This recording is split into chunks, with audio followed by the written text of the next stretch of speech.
అందరికీ praise lord పిల్లలు. ఈరోజు మనము బైబిల్‌లో ఉన్న ఒక వ్యక్తి గురించి తెలుసుకుందాం. ఈ వ్యక్తి చాలా గొప్ప ధనవంతుడనమాట. ఆ యొక్క ప్రాంతం అంతట్లో కూడా బాగా ఆస్తిపరుడు. ఇంకా యంగ్ మ్యాన్ అంటే యవ్వనస్తుడనమాట. అంతేకాదు పిల్లలు, ఆ యొక్క కమ్యూనిటీకి ఆయన లీడర్ అనమాట. ఇటువంటి వ్యక్తి ఒకరోజు ఏం చేశాడంటే యేసుప్రభు దగ్గరకొచ్చాడు.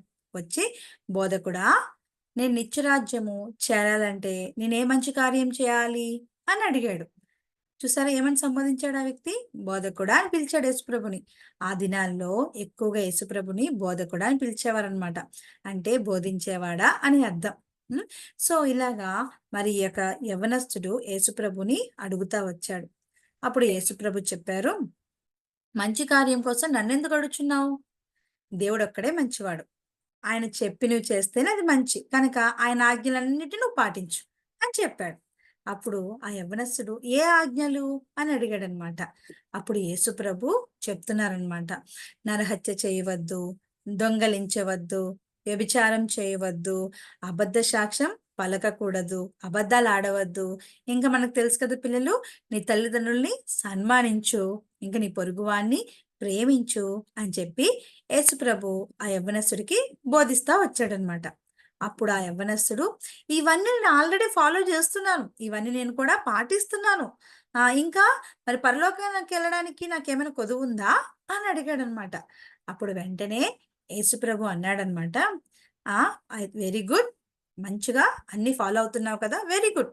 అయితే నువ్వు పరిపూర్ణమగునట్లుగా నీవు వెళ్లి" ఆయన బాగా రిచ్ మ్యాన్ గదా! "నీ ఆస్తంతా అమ్మి బేదలకిచ్చేసేయి. అప్పుడు పరలోకమందు నీ ధనము అధికమవుతుంది. నువ్వు వచ్చి నన్ను ఫాలో చెయి. నన్ను వెంబడించు" అని చెప్పి యేసుప్రభు ఆ యొక్క మరి యవ్వనస్తుడికి చెప్పాడంట. ఆ చెప్పిన మాట ఆ యవ్వనస్తుడికి నచ్చలే. ఎందుకనంటే ఆయన బాగా రిచ్ కదా! బాగా ధనవంతుడు. ఆ ధనాన్ని మరి అలాగ అమ్మి బేదలకిమ్మనడం చెప్పడము ఆయనకి నచ్చలేదనమాట. ఆయన ఏం చేశాడంటే ఇంక వెంటనే బాధపడుతూ, సణుక్కుంటూ వెళ్ళిపోతా వచ్చాడనమాట. వెళ్ళిపోతూ వచ్చాడు. అయితే పిల్లలు, ఇక్కడ మరి యేసుప్రభు ఎందుకలా అడిగారో తెలుసా మీకు? యేసుప్రభుకి తెలుసనమాట. ఆ వ్యక్తి మరి దేవుడి కంటే కూడా ధనాన్ని ఎక్కువగా ప్రేమిస్తున్నాడు. అందుకనే దేవుడి కోసము, ఆ రాజ్యం కోసము దేన్ని విడిచిపెట్టలేకపోయాడు? ధనాన్ని విడిచిపెట్టలేకపోయాడనమాట. సో, దేవుని కన్నా దేన్నైనా ఎక్కువగా ప్రేమిస్తే మరది మనకి విగ్రహం అవుతుంది. ఆ వ్యక్తికి ఏంటి విగ్రహంగా ఉంది? ధనం విగ్రహంగా ఉందనమాట. సో, పిల్లలు, ఆ వ్యక్తే కాదు, ఆ యవ్వనస్తుడే కాదు, మనం కూడా ఆయనలాగే ఉన్నాం కదా! ఎందుకంటే మనం కూడా అన్నిటిని ఫాలో అవుతాం. మార్నింగ్ ప్రేయర్ చేసుకుంటాం, ఈవినింగ్ ప్రేయర్ చేసుకుంటాం, సండే స్కూల్‌కి వెళ్తాం, పాటలు నేర్చుకుంటాం, స్టోరీస్ వింటాం, అన్నీ చేస్తున్నాం. Very good. కానీ మనం కూడా దేవుని కన్నా అధికంగా చాలా వాటిని ప్రేమిస్తున్నామనమాట. మన జీవితంలో కూడా అటువంటి విగ్రహాలున్నాయి. కొంతమందికి మనుషులు విగ్రహంగా ఉండొచ్చు. కొంతమందికి ధనము, కొంతమందికి వస్తువులు. ఏదైతే నువ్వు దేవుని కొరకు విడిచిపెట్టలేకపోతున్నావో, ఫర్ ఎగ్జాంపుల్ ఈ మొబైల్. ఇదిని చాలా సార్లు చాలామంది విడిచిపెట్టలేకపోతారు. అంటే ఇది మనకి చాలా మందికి విగ్రహంగా ఉందన్నమాట. సో, ఏదైతే నువ్వు దేవుని కొరకు విడిచిపెట్టలేకపోతున్నావో దాన్నే విగ్రహం అంటారనమాట. ఆ!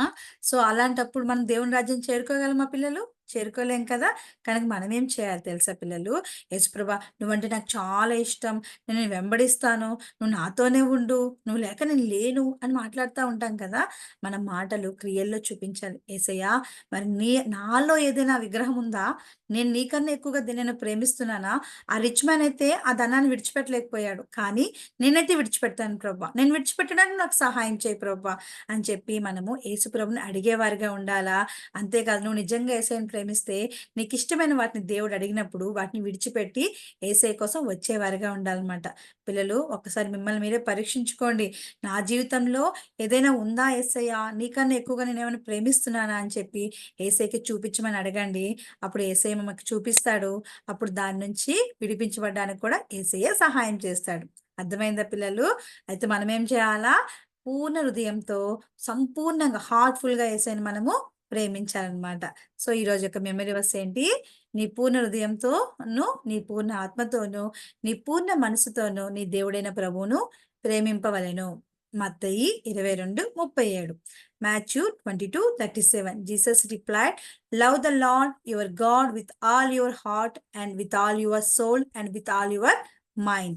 మరి ఈరోజు మిస్టరీ బాక్స్ చూసుకుందామా? దీనివల్ల మనం ఈ యొక్క స్టోరీ ద్వారా మనం తెలుసుకున్న నీతి ఏంటి? We should not love anything more than God. మనం దేవుని కన్నా అత్యధికంగా దేన్ని ప్రేమించుకోవాలి. థ్యాంక్ యూ పిల్లలు. Praise the lord.